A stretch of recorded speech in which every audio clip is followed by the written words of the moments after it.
Assalamualaikum warahmatullahi wabarakatuh. Halo Bapak Ibu Guru hebat, perkenalkan ini kelompok 43B yang beranggotakan 1. Anasiksa Rahayu, 2. Fauji Santoso, 3. Indrani Ika Mayasufa, 4. Ais Puspitaning Wanito, 5. Naharojikin, 6. Siti Rohmiatin. Akan mempresentasikan tugas 1-1 A51. Ruang kolaborasi, Modul 1 tentang konteks sosio-kultural daerah yang sejalan dengan pemikiran Ki Hajar Dewantara. Di sini kami memperkenalkan tradisi Sinongkelan.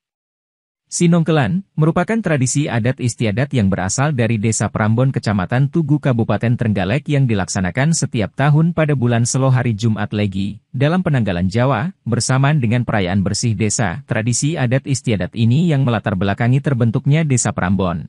Sinongkelan merupakan tradisi adat istiadat yang berasal dari Desa Prambon Kecamatan Tugu Kabupaten Trenggalek yang dilaksanakan setiap tahun pada bulan Selo hari Jumat Legi, dalam penanggalan Jawa, bersamaan dengan perayaan bersih desa. Tradisi adat istiadat ini yang melatar belakangi terbentuknya Desa Prambon. Tradisi Sinongkelan diadakan sebagai ungkapan rasa syukur masyarakat Desa Prambon atas berkah yang diberikan oleh Tuhan Yang Maha Esa dan memohon berkah supaya di tahun berikutnya Desa Prambon terbebas dari segala bencana. Selain itu, Sinongkelan juga mempunyai keterkaitan dalam budaya masyarakat, yakni penghormatan terhadap leluhur, gotong royong antar sesama warga, ketertiban, kepatuhan terhadap budaya dan persaudaraan.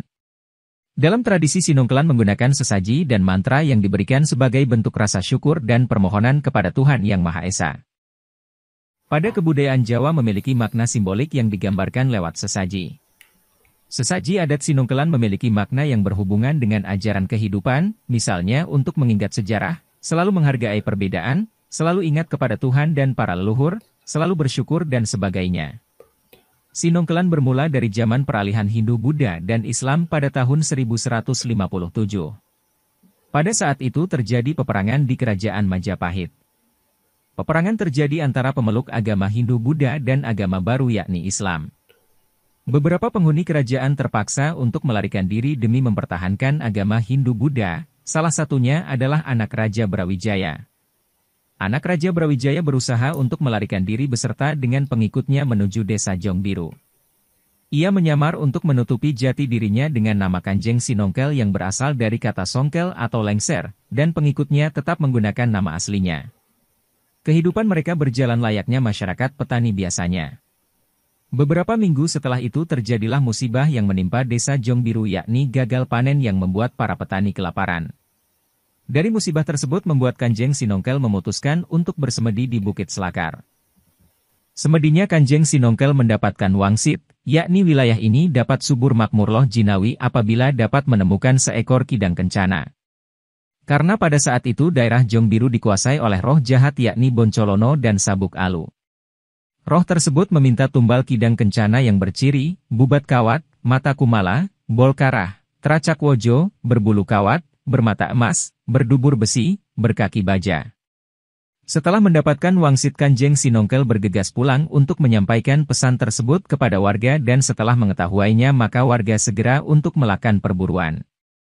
Setelah beberapa bulan pencarian tidak membuahkan hasil, kemudian Kanjeng Sinongkel merasa ragu dengan wangsit tersebut dan melakukan semedi kembali dan mendapatkan wangsit yang menyebutkan, bubat kawat, mata kuala, bol karuh, teracak wojo, hanyalah makna kiasan yang berarti bahwa desa Jongbiru Desa Prambon dahulunya disebut membutuhkan pemimpin berciri, berburu kidang kencana yang artinya suatu cita-cita yang tinggi dan harus digapai. Bubat kawat, artinya rakyat jelata atau rakyat kecil yang harus dilindungi, mata kumala, artinya pemimpin yang mempunyai pandangan hidup yang baik, bol karah, artinya rejeki yang harus digunakan dengan bijak, teracak wajah, artinya seseorang pemimpin yang bisa membawa rakyatnya kepada arah yang lebih baik. Mendengar wangsit yang disampaikan oleh Kanjeng Sinongkel membuat masyarakat yakin bahwa Kanjeng Sinongkel dapat memimpin desa Jongbiru sehingga semenjak saat itu Kanjeng Sinongkel diangkat sebagai pemimpin desa Jongbiru yang diberi julukan Prabu Anom. Desa Jongbiru diubah menjadi Desa Prambon yang artinya kepemimpinan Prabu Anom. Dari situlah tradisi Sinongkelan awal mulanya dibentuk yang bertujuan untuk mengenang setiap perjuangan Kanjeng Sinongkel. Rangkaian acara yang dilakukan dalam tradisi ini diawali dengan nyadran. Nyadran dimulai dari pembersihan makam leluhur, tabur bunga, dan puncaknya berupa kenduri atau genduren selamatan di makam leluhur. Ritual bersih desa Prambon tersebut dilakukan selama 2 hari yang berlangsung pagi hari dan berakhir sebelum adzan zuhur berkumandang. Sinongkela dimulai sejak dini hari untuk mempersiapkan segala macam sesaji berupa lodo ayam kampung, urap-urap, nasi gurih, mule, metri, hingga jerami padi. Persiapan tersebut dilakukan oleh para wanita yang elah lanjut usia, atau yang biasa disebut sebagai wanita yang telah luas ari. Setelah semua persiapan selesai selanjutnya para lelaki yang telah lanjut usia atau para sesepuh desa memulai ritual nyadran di beberapa tempat petilasan atau tempat yang dianggap keramat.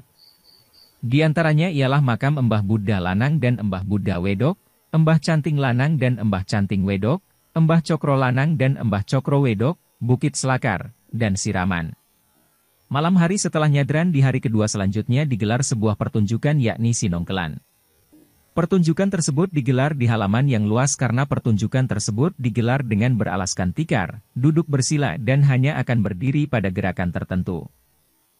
Maksud dan tujuan penyelenggaraan Sinongkelan adalah sebagai ritual bersih desa, yakni membersihkan segala keburukan yang terjadi pada tahun sebelumnya dan mengucap rasa syukur kepada Allah Subhanahu wa Ta'ala dan Nabi Muhammad SAW, serta para leluhur yang telah melimpahkan berkah sehingga hasil pertanian dan kehidupan dapat lebih baik. Ritual ini bertujuan supaya hasil pertanian yang akan datang bisa lebih baik. Sinongkelan ini juga mengajarkan kepada generasi muda untuk selalu ingat pada sejarah dan leluhurnya sehingga nilai-nilai adat dapat dipertahankan dan tidak akan hilang oleh perkembangan zaman.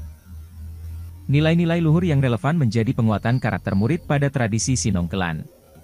1. Mata kumala yang menggambarkan pemimpin yang mempunyai pandangan hidup yang baik. Relevan dengan beriman kepada Tuhan Yang Maha Esa. 2. Bubat kawat, artinya rakyat jelata atau rakyat kecil yang harus dilindungi relevan dengan berkebinekaan global. 3. Tracak wojo, seseorang pemimpin yang bisa membawa rakyatnya kepada arah yang lebih baik. Relevan dengan kreatif dan bernalar kritis. 4. Bolkarah, artinya rejeki yang harus digunakan dengan bijak relevan dengan mandiri. Nilai budaya yang terkandung. 1. Penghormatan terhadap leluhur. 2. Gotong royong antar sesama warga. 3. Ketertiban. 4. Kepatuhan terhadap budaya dan persaudaraan. 5. Rasa syukur dan permohonan kepada Tuhan Yang Maha Esa. Keterkaitan dengan azas Trikons dari Ki Hajar Dewantara yaitu bahwa pengembangan pendidikan harus dilaksanakan secara berkesinambungan dan dilakukan terus-menerus. Dalam adat Sinongkelan ini kita dapat melestarikan kebudayaan asli Indonesia secara berkelanjutan dan berkesinambungan. Kebudayaan yang ada mesti dikembangkan dan disesuaikan dengan perkembangan zaman dengan cara memasukkan mata pelajaran muatan lokal, melakukan upacara-upacara adat, dan mementaskan kebudayaan lainnya di daerah Indonesia. Keterkaitan dengan azas Trikons dari Ki Hajar Dewantara yaitu continue. Bahwa pengembangan pendidikan harus dilaksanakan secara berkesinambungan dan dilakukan terus-menerus. Dalam adat Sinongkelan ini kita dapat melestarikan kebudayaan asli Indonesia secara berkelanjutan dan berkesinambungan. Kebudayaan yang ada mesti dikembangkan dan disesuaikan dengan perkembangan zaman dengan cara memasukkan mata pelajaran muatan lokal, melakukan upacara-upacara adat, dan mementaskan kebudayaan lainnya di daerah Indonesia. Konvergen merupakan pengembangan pendidikan yang dilakukan bisa mengambil dari berbagai sumber di luar negeri, namun harus disesuaikan dengan kebudayaan kita. Dari tradisi Sinongkelan dapat kita terapkan di sekolah tentang ilmu yang harus dipelajari sesuai dengan perkembangan zaman dengan metode yang sesuai dengan zamannya. Contohnya dalam pementasan Sinongkelan menggunakan tambahan alat musik modern, keyboard, untuk kegiatan Sinongkelan. Konsentris. Pendidikan yang dilakukan tidak lepas dari kepribadian bangsa kita sendiri. Karena, tujuan utama pendidikan kita adalah menuntun tumbuh kembang anak setinggi-tingginya sesuai dengan karakter budayanya sendiri. Hal yang dapat diterapkan di sekolah maupun menebalkan laku siswa, adalah siswa dididik tetap menghargai budaya daerah, mengembangkan dan tidak merubahnya menjadi kebudayaan baru. Contoh ada sesaji dalam kegiatan Sinongkelan yang melambangkan ungkapan syukur kepada leluhur. Berikut beberapa dokumen kegiatan Sinongkelan di Desa Prambon. Sambutan Bupati Trenggalek. Tasyakuran Grebek Sinongkelan Desa. Pawai dalam Grebek Sinongkelan Desa Prambon. Dengan ini dapat disimpulkan bahwa, Sinongkelan merupakan salah satu budaya bangsa Indonesia, terkandung nilai yang luhur di dalamnya dan sejalan dengan pemikiran Ki Hajar Dewantara. Demikian hasil presentasi dari kami, semoga bisa bermanfaat. Wassalamualaikum warahmatullahi wabarakatuh.